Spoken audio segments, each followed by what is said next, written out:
Professor Mehrotra, Dr. Murthy, friends in the audience, ladies and gentlemen. It's a real pleasure and a privilege to be here in ISID.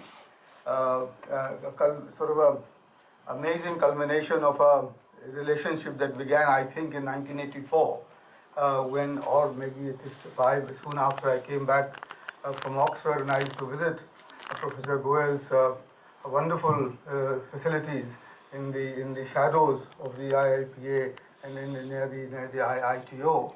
And those days I used to be a young researcher in ICRIA and had decided to throw my lot with the liberalization and the reforms, etc., which hadn't happened by that time.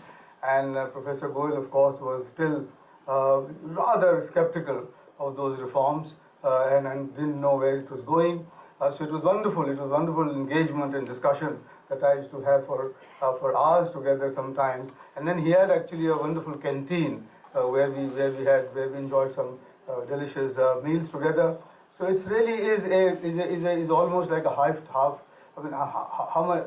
16 to 34 years of association that I can go back to. So for me, when I received the letter from Dr. Goel, it was more like a command.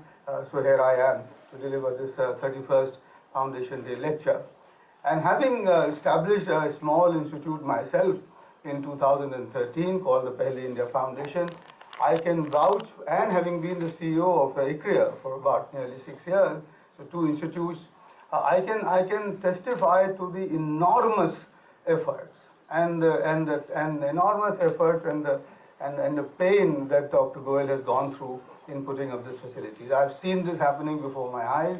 I've seen his commitment. I've seen his passion, and I hope that there are other institutional builders like him in our country, because that's what we need. If we can get, and I hope his legacy will only be built upon by the faculty and by the management to come. So congratulations, sir, for having done this, and really all the best for the institute. I think it will be. I hope I'm here again 10 years later, or actually 19 years later. This is to celebrate its golden jubilee as a premier institute of the country. Ladies and gentlemen, having paid my very sincere compliments to Professor Goel and the institute and Dr. Chaturvedi for this amazing success, let me start a lecture which I hope we'll also be able to say will see the success of the Indian economy, and as Dr. Chaturvedi said, maybe we will in our lifetime see the transition from India's transition towards upper middle income economy being completed, and the banishment of poverty and the banishment of all that we think should not exist, whether it's in environment or women empowerment or child malnourishment. So, but I want to start by saying that the title of the lecture is actually very consciously chosen, because having been 7 months now within the government, as it were, in the really sort of in the thick of things, there is a feeling, at least in my bones, and I want to share that with you, which is that there is something happening, there is a buzz, there is something going on now in the Indian economy, in the Indian system of governance, that must make for a massive paradigm shift that we need, and that I think is in the making at the moment, which is why the title, On the Cusp of Change, because I think this change is not only just desirable, but I think it's necessary, it's essential, it's critical. If for nothing but for 2 reasons, and let me state them up front.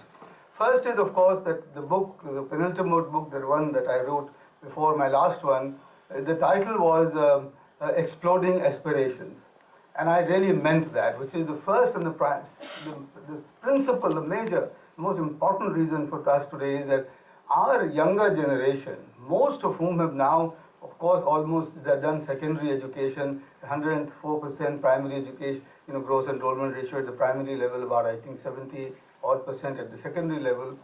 Even if they have not completed the secondary education, the young people of this country are not going to expect dishing out, poor quality jobs and a growth rate which doesn't meet with their aspirations. The ground reality, the reality of the ground is still, despite all that we've achieved for 70 years, doesn't match with, is not in sync with these aspirations which are, which have exploded because of the huge exposure to information, because of the huge sort of, what they see, around them in this country, in the world, etc. So, if we do not wish, and I'm so sure we don't, if we do not wish this massive energy, this repeated talk of demographic transition converted itself into a demographic nightmare, which I can assure you can happen very quickly, because I was in the 1968 generation which took to revolution and said that we'll arm ourselves if this state cannot deliver. So it's not something inconceivable that the demographic dividend converts itself into a nightmare. If we do not want that, and if that's not to happen, we must make this shift, we must make this change, and we must accelerate our rate of growth, and we must make our rate growth more inclusive, etc., as I explained. And the second reason, ladies and gentlemen, this is the internal one that I mentioned to you, but I think an equally important one is the external threat that we have, in some sense, a threat, or if you like, a challenge that we have from our northern border. A country which was at the same level of per capita incomes, which was at the same level of economic development 30 years ago, has now become 5 times as large as us. Yesterday I heard a presentation where it was repeatedly brought out that China's per capita income is 5 times our size, its energy consumption is 5 times our size, its electronic hardware production is 5 times our size, its exports at 1.5 trillion are more than 5 times our exports.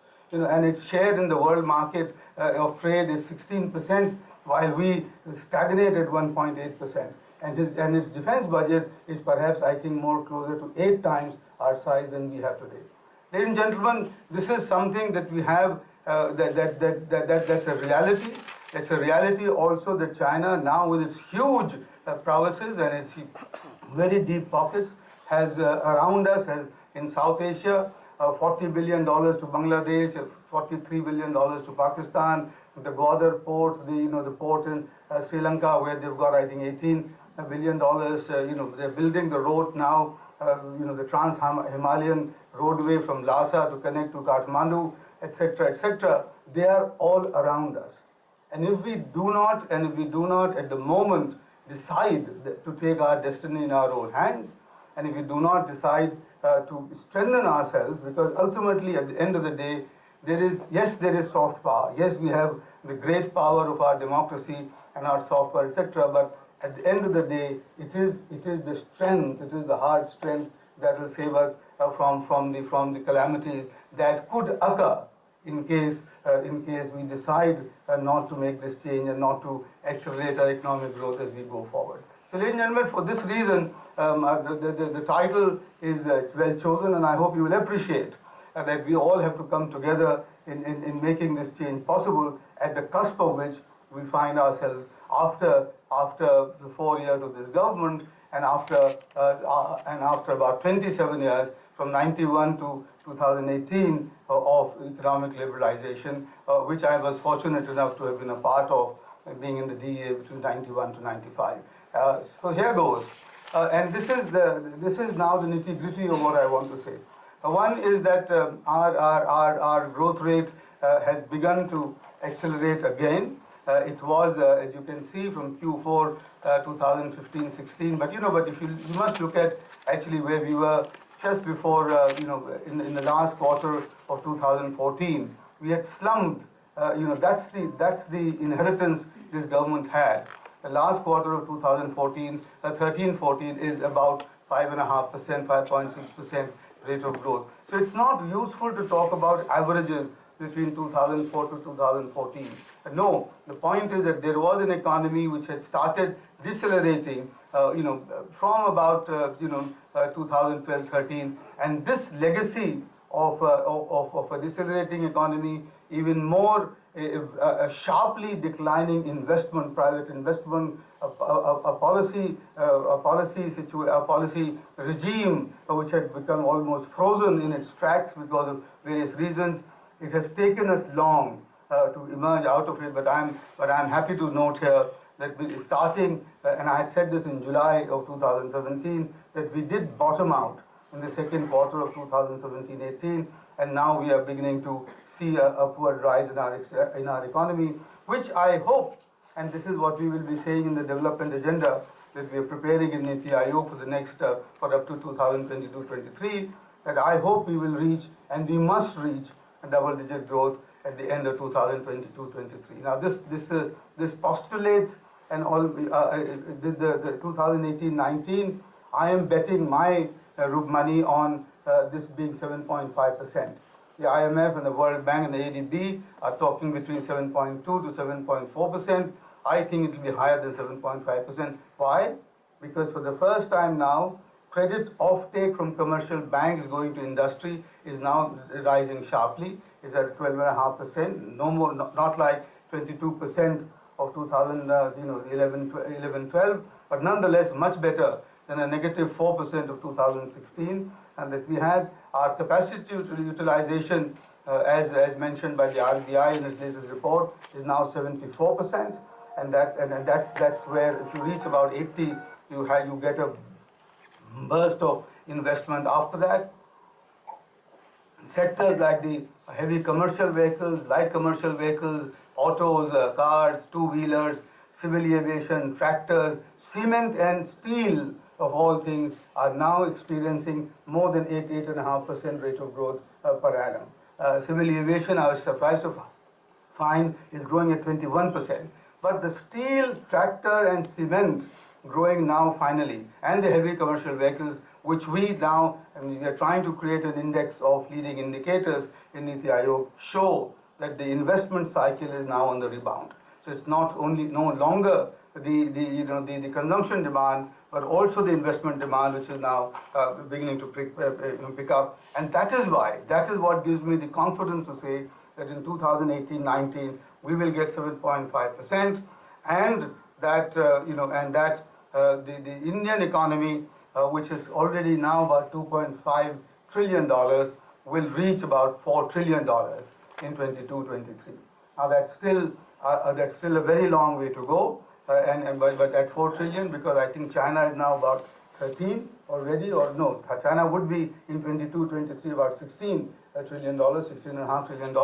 But this is something that we need to pick up, that we need to talk about going forward. But the more important part about this growth, is that this is growth being achieved with macroeconomic stability. And the first slide of which is this.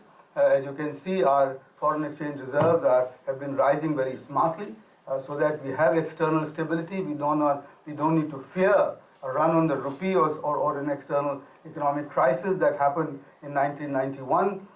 After a period, after the 80s, which also had seen smart growth, but that's not going to be the case this time. So that's one part. The second part is the low inflation, and this is incredibly good, because you had an inflation you had a situation between 2004 and between 2010 to 2014, where you got high growth, but you got an inflation which turned 10.1% and 9.3%, etc., etc.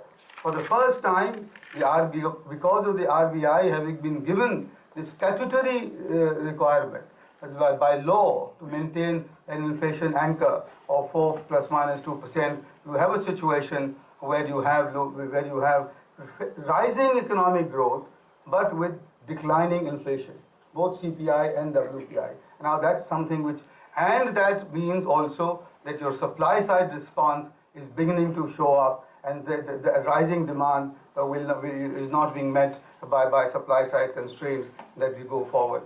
The similar story is that of the fiscal consolidation. You can see here, and therefore I've taken these figures going back to 2007-8, that it was not always the case that we had fiscal stability. Yes, We have slipped a little bit this year in keeping the fiscal deficit to 3.5% and not making it go down, but we do expect it to go down to 3.3%. And here, ladies and gentlemen, I must make a caveat, which is that myself, I am not a great fiscal deficit wala. I think very often we fall prey to fiscal fetishism very often. Because as far as I'm concerned, if a country, a country should not be compared to a household. This whole Thatcherite business of saying that you should run a country like a shop or like a family budget, etc., is, I think, that much nonsense.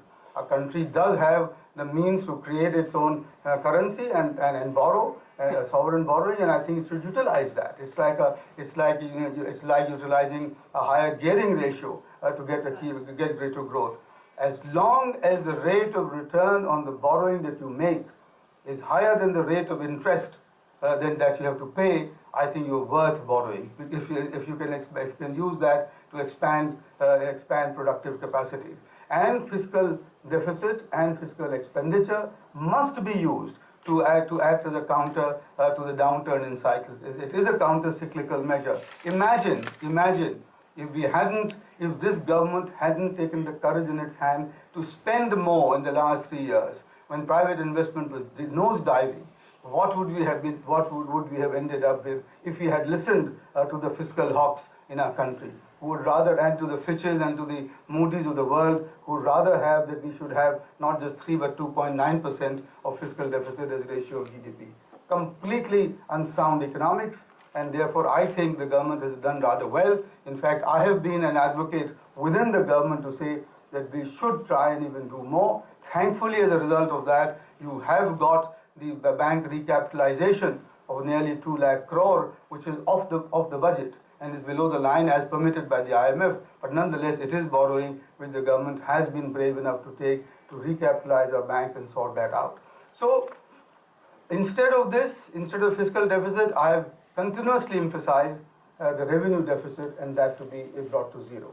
Because you don't want to borrow to consume. That's not good economics, because that's not enhancement of productive capacity. There's not enough time, and I think there'll be too much of detail to go into that. But I think the N.K. Singh committee could have done better than to have re-emphasized the role of fiscal deficit and just laid a 60% debt to GDP ratio, because even that, I think, is not something that we need to stick to, especially if our private economy is doing well and as I said, our returns to the borrowing that we've done is higher than the interest rate that we've got. The only little concern that I have is on the current account deficit, which is the external sector, and behind that is my concern. Underlying this is my concern about the inability of India, the inability of Indian economy to make better use of external demand. This notion that we are a very large economy and that our domestic economy will meet all our needs, I think is a misplaced one, because a large population doesn't imply, in fact, a large economy. Because it is, in fact, the per capita income growth must be based much more on making use of net external exports and external demand, so that our share of external markets, 1.6 to 1.8% in goods, 3.2% in services, an average of 2.2 overall, is just way short of what we should be doing. Is way short of what we should be doing. And here, I think that is what gets reflected in this perennial current account deficit that we get. Yes, we are able to finance it. Yes, we are able to attract enough foreign capital flows that you've seen, which result in the build-up of the reserve that I started off with. But nonetheless, it does imply that we are not making the best use of our own comparative and competitive advantage, which lies in which still lies in the talented skills that we have in this country and the entrepreneurs that we have in this country. So, ladies and gentlemen, I think for this reason we need a very serious review of our export promotion policies. The whole idea that exports can be expanded continuously by giving fiscal incentives year after year after year, we have seen that they have not resulted in anything very big. What we need, on the other hand, is to try and ensure a much better, a much more effective supply side response which will come by improving the infrastructure facilities, reducing the cost of energy to our exporters, trying to give them greater labor flexibility that we are trying at the moment, trying to get them land which is, which can be, acquired in places where the farmers have least requirement for it, etc., etc., etc.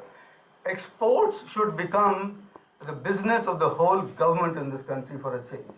And I think that is what maybe NITI Aayog should be talking about, as to how exports would become cut across the silos, cut across the ministries, not just make it into a fiscally driven situation, but become a business of the whole government, so that we can make sure that our public expenditure that we make is in the right spots, has the most effective returns to it, and is serving the purposes of our exports, whether it is railways, roads, energy, etc., etc. So that's that I think is a challenge that we have to face going forward. Why do I now? The second aspect of this that I wanted to talk about is that this is also growth, because that's the reason for which I think we are on the cusp of a huge change and a paradigm shift, which is that this growth has now come about despite, if you like, the incredible and massive structural reforms, some of the bravest reforms that has been taken in our economic history in the last 4 years.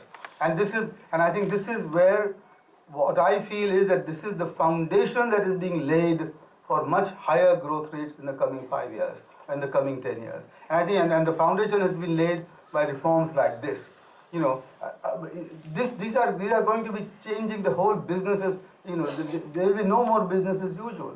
You read perhaps in the last couple of days, an amazing tax buoyancy in our country. The improvement in the tax net, rising from about 3.5 crores that we've always had to now about 6.8 crores. 46% increase in the tax net, made up by about, I think, 48% growth in direct tax paid. And same thing is going to happen with the indirect tax, with the GST. Sectors after sectors after sectors in this country were such where people didn't know what an invoice was. And now for the first time, whether it's real estate or garments or steel structures or light engineering, they were all below the radar. 50% of your, many of your sectors of industries were produced, below the, away from the tax debt. All that is going to change with the GST that has come up together. Not only that, but once it stabilizes, and everywhere in the world it takes more than 2 years for a GST to stabilize. We've done rather well in that regard, although I must say that we could have rolled out even better given our talent with software, etc. But nonetheless, once it stabilizes, the entire slew of transactions costs, between interstate border movement, between the sort of the transfer, the sort of what is called the cascading impact of tax, etc. When all that disappears, you will find an Indian economy which is much better equipped to reduce costs and to improve efficiencies. The ease of doing business